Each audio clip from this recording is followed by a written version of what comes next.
O 42º capítulo do livro de Isaías na Bíblia prevê claramente a vinda de um profeta árabe. E especificamente, o profeta Muhammad, que a paz e as bênçãos estejam com ele. Isaías se descreve como uma profecia sobre o futuro. Deus afirma que as coisas antigas já aconteceram e novas coisas, eu declaro. Deus começa o capítulo chamando nossa atenção para uma pessoa muito especial que ele vai enviar. Ele descreve essa pessoa como meu servo, a quem eu sustento, meu escolhido em quem eu me agrado.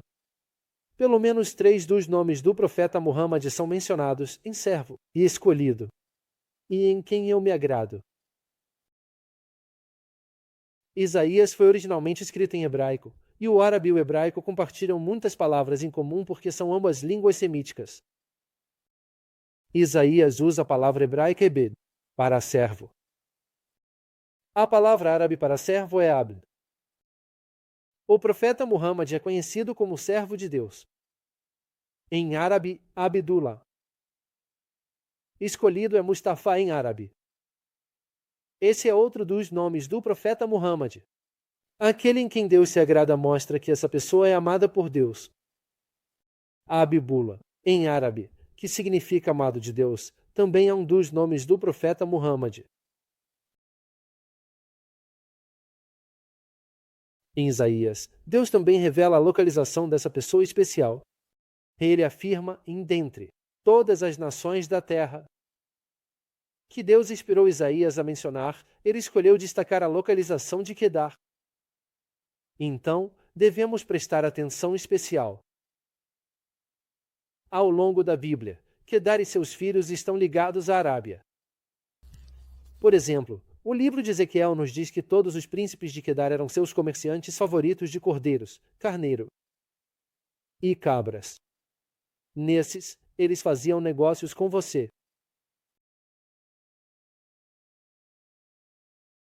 Em Isaías, Deus continua a especificar ainda mais a localização para uma cidade específica dentro da Arábia. Ele afirma que o povo de Selá deve cantar de alegria. Deixem eles gritar do alto das montanhas. O lugar Selá indica a localização exata na Arábia. O lugar de que se fala é a cidade de Medina, na Arábia Saudita, porque Selá é o nome de uma montanha famosa em Medina. Medina era a cidade do profeta Muhammad. Um ponto importante a ser mencionado é que, historicamente, sabemos que havia a presença de várias tribos judaicas em Medina antes da chegada do profeta Muhammad. Tanto historiadores judeus quanto registros da história islâmica documentam esse fato. A pergunta que surge então é por que havia várias tribos judaicas em Medina? A resposta é que os judeus aprendizes estavam cientes dessa profecia em Isaías e aguardavam ansiosamente a chegada de um novo profeta. A história islâmica registra o fato de que sempre que surgia uma disputa entre os judeus e os árabes em Medina, os judeus costumavam zombar de seus vizinhos árabes pagãos, dizendo: quando o nosso profeta chegar, nós vamos acabar com vocês. O Alcorão também afirma isso. Deus diz: e não é um sinal para eles que os sábios dos filhos de Israel sabiam que era verdade.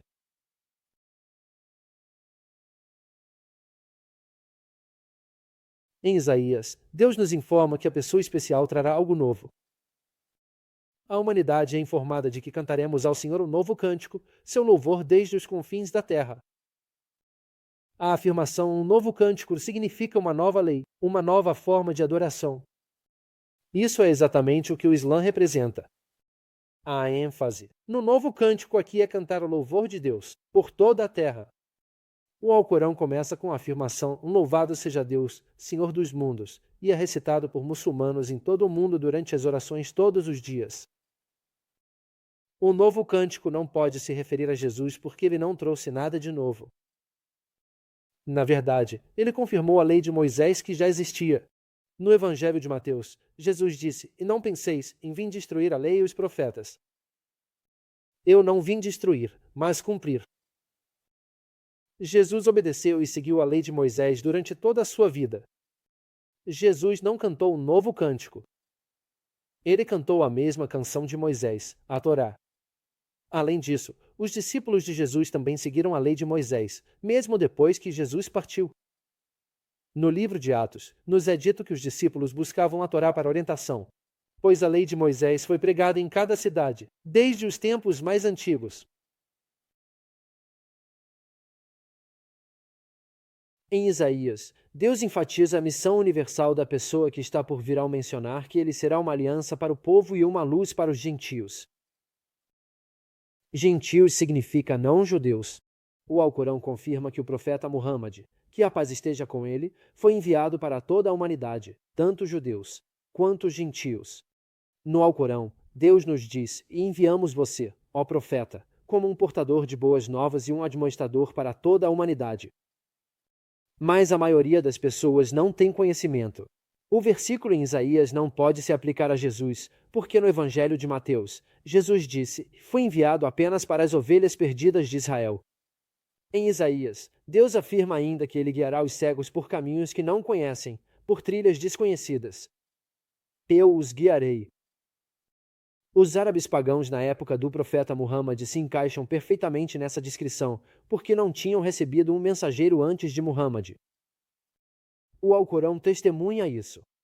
Deus afirma que Muhammad foi enviado como um admoestador para um povo ao qual nenhum admoestador havia chegado antes. O versículo em Isaías não pode se aplicar a Jesus porque seu povo, os israelitas, já havia recebido uma multitude de profetas de Deus.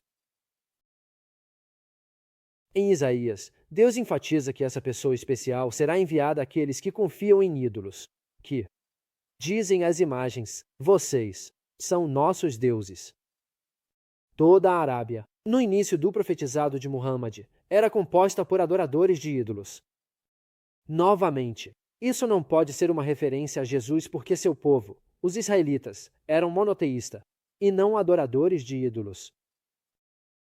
Além disso, Jesus disse explicitamente aos seus discípulos para se afastarem dos gentios adoradores de ídolos.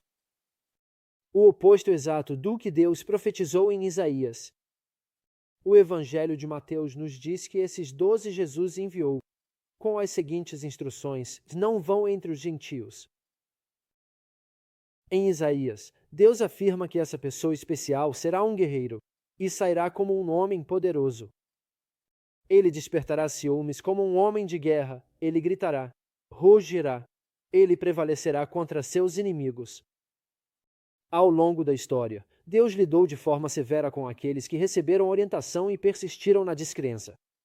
O profeta Muhammad teve que se envolver em muitas batalhas contra os inimigos de Deus que adoravam ídolos e, no final, prevaleceu contra eles. Em comparação, Jesus não triunfou sobre seus inimigos. Segundo os cristãos, ele foi crucificado por eles. Além disso, Jesus não estava interessado em lutar. Ele não era um homem de guerra. Ele era um pacifista, segundo a Bíblia. Ele disse coisas como: pois todos os que puxam a espada morrerão pela espada e meu reino não é deste mundo. Se meu reino fosse deste mundo, então meus servos lutariam. Em Isaías, Deus nos dá uma lista de conquistas importantes para essa pessoa especial. O principal deles é que os adoradores de ídolos serão revertidos em total vergonha. Não, só o profeta Muhammad conquistou Meca, a capital pagã da Arábia, mas ao final de sua vida, em apenas 23 curtos anos de profetizado, a Arábia havia abandonado a adoração a ídolos e agora adorava o único Deus verdadeiro de Abraão.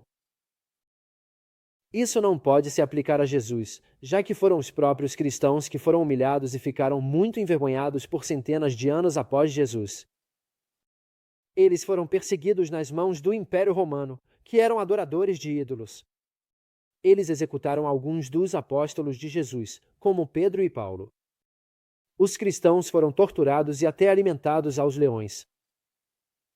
Finalmente, Isaías encerra com uma advertência de Deus. Ouçam, vocês que são surdos. Olha, vocês que são cegos. Vejam, vocês viram muitas coisas, mas não prestam atenção. Seus ouvidos estão abertos, mas vocês não escutam. Quem de vocês vai ouvir isso? Ou prestem muita atenção no futuro. Parece claro que os surdos e cegos de quem Deus está falando neste versículo são aqueles que rejeitam o profeta Muhammad. A paz esteja com ele. Quem entre vocês vai ouvir a Deus reconhecendo-o? Quem vai ouvir e prestar atenção no futuro? Aqueles que seguem o mensageiro, o profeta, o Mia, que ele encontram. A Torá e o Evangelho os ordenam a também fazer o que é bom,